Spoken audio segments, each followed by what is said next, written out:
जय श्री हरि। पूज्य गुरुदेव के चरणों में प्रणाम। आज पूज्य स्वामी श्री राम सुखदास जी महाराज मानस में नाम की जो वंदना गाई गई, नाम की जो महिमा गाई गई है, उसकी बात हमें बतला रहे हैं। स्वामी जी कहते हैं, बंदहूँ राम नाम रघुवर को, हेतु कृशानु भानु हिम कर को। नाम की वंदना करते हुए श्री गोस्वामी जी कहते हैं कि मैं रघुवंश में श्रेष्ठ श्री राम जी के उस राम नाम की वंदना करता हूँ जो अग्नि, भानु अर्थात सूर्य, हिमकर अर्थात चंद्रमा का हेतु है, अर्थात बीज है। बीज से क्या होता है? तो महाराज जी कहते हैं, बीज में सब गुण होते हैं। वृक्ष के फल में जो रस होता है वह सब रस बीज में ही होता है।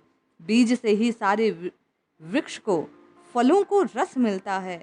अग्निवंश में परशुराम जी, सूर्यवंश में राम जी, चंद्रवंश में बलराम जी, इस प्रकार तीनों वंश में श्री भगवान का अवतार हुआ। ये तीनों अवतार राम नाम वाले हैं, पर श्री रघुनाथ जी महाराज तो राम नाम ही हैं। अतः वह हम सब का कारण है, वह समूल जगत का श्रेष्ठ कारण है। मैं रघुनाथ जी की, महाराज के राम नाम की वंदना करता हूँ, जो अग्नि का बीज रै, सूर्य का बीज आ और चंद्रमा का बीज मैं है।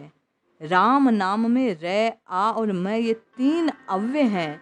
इन अव्ययों का वर्णन करने के लिए कृशानु, भानु और हिमकर, ये तीन शब्द दिए हैं। स्वामी जी कहते हैं, ये तीनों शब्द बड़े विचित्र और विलक्षण रीति से लिए गए हैं। कृशानु में री, भानु में आ और हिमकर में मैं बचेगा, जिसका कोई अर्थ नहीं। भानु शब्दों में आ निकाल दे तो भ्रू का कोई अर्थ नहीं रहता। ऐसे हिमकर में मैं को निकाल दे तो हीकर का कोई अर्थ नहीं रहता।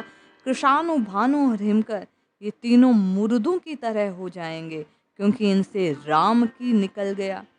इनके नात राम का रहने पर ही कृशानु के क्री का अर्थ सानु का अर्थ अर्थात शिखर है। ऐसे भानु में भा का नाम प्रकाशक है और नु नाम निश्चय का है। हिमकर में हिम अर्थात बर्फ, कर अर्थात हाथ हैं। इन तीनों हेतु राम नाम ही है। इस प्रकार सब अक्षरों में राम नाम प्राण है। कृशानु, भानु और हिमकर, इन तीनों में राम निकाल देने पर कुछ शेष नहीं रहता, कुछ भी तथ्य नहीं बचता भाई। और इसी प्रकार हम में से भी राम को अगर निकाल दिया जाए तो हम मुर्दा के समान ही हैं। यहाँ तीनों के तीनों अवयवों को बतलाने का तात्पर्य है कि राम नाम जपने से साधक को पापों से मुक्ति मिलेगी, अज्ञान का नाश होगा, अंधकार मिट जाएगा, प्रकाश हो जाएगा, ज्ञान मिलेगा, अशांति, असंताप, अंधकार, जलन मिटकर शांति की प्राप्ति होगी। ऐसा श्री रघुनाथ जी महाराज के राम नाम की वंदना करने से होगी। आगे गोस्वामी जी कहते हैं, विधि हर हरमय वेद प्राण सो, अगुण अनूप गुण निधान सो। विधि हरि हर वेद प्राण सो, अगुण अनूप गुण निधान सो।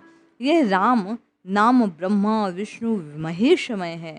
विधि हर हर सृष्टि मात्र की उत्पत्ति, स्थिति और संहार को करने वाली ये जो तीनों शक्तियां हैं, इनमें ब्रह्मा जी की सृष्टि रचना विष्णु भगवान पालन करते हैं और शंकर संहार करता है। संसार में राम नाम से बढ़कर कुछ भी नहीं है। सब कुछ शक्ति इसी राम नाम में भरी है। इसीलिए तो संतों ने गाया, रामदास सुमिरन करो, रिद्धि सिद्धि या के माय। रिद्धि सिद्धि सब इसके भीतर भरी है। विश्वास ना हो तो रात दिन जप के देखो, सब काम हो जाएगा, कोई काम बाकी नहीं रहेगा। राम का नाम वेदों का प्राण तत्व है, शास्त्रों और वर्णमालाओं का प्राण है। प्रणव को वेदों का प्राण माना गया। प्रणव 3 मात्रा वाला ओंकार है। पहले पहले प्रकट हुआ, उससे त्रिपदा गायत्री बनी, उससे वेद त्रय बना, ऋक्, शाम और यजु। ये तीनों वेद हैं। इन तीनों का प्राकट्य गायत्री से, गायत्री का प्राकट्य मात्रा वाले ओमकार से, और ओमकार प्रणव सबसे पहले हुआ। इस प्रकार ओंकार वेदों का प्राण कहा गया। यहाँ पर राम नाम को वेदों का प्राण कहने से तात्पर्य है, राम नाम में प्रणव होता है। प्रणव में र निकाल दो तो प्रणव पनव हो जाएगा और उसका अर्थ है ढोल। ऐसे ओंकार में से मैं निकाल दो तो उच्चारण करने पर शोक का उच्चारण होता है। प्रणव में र और ओम में मैं कहना आवश्यक है। इसीलिए यह राम नाम वेदों का प्राण है। अगुण अनूप गुण निधान सो, यह राम नाम निर्गुण अर्थात गुण रहित है, सत्व रज और तम से अतीत है, उपमा रहित और गुणों का भंडार है, दया क्षमा संतोष आदि सद्गुणों का खजाना है। नाम लेने से सभी आप से आप आ जाते हैं। यह राम नाम सगुण और निर्गुण दोनों का वाचक है। इसलिए भाई राम का नाम रटो, राम राम कहते रहो जब तक घट में प्राण, कबहू दीन दयाल के भनक पड़ेगी कान।